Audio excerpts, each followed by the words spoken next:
Marami ang nagtatanong kay Kim Chiu kung hindi ba siya naiinip na hanggang ngayon ay wala pa rin siyang inaamin na boyfriend.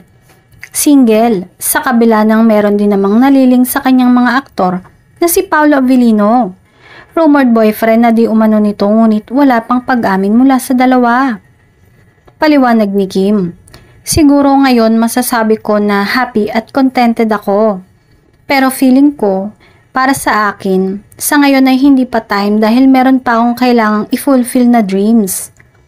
Siguro din, gusto ko na kapag dumating yung taong yon, ready na ako.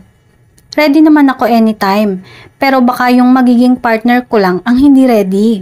Pagbibiro pa niya. Ilan na ba ang pinalampas niyang pagkakataong mahanap si Mr. Right? Giit ng kapamilya actress. Wala. Wala naman akong pinalampas na mga pagkakataon. Siguro dahil malakas naman yung foundation ko, matatag naman kaming family. Alam ko naman na nandyan lang si Mr. Right.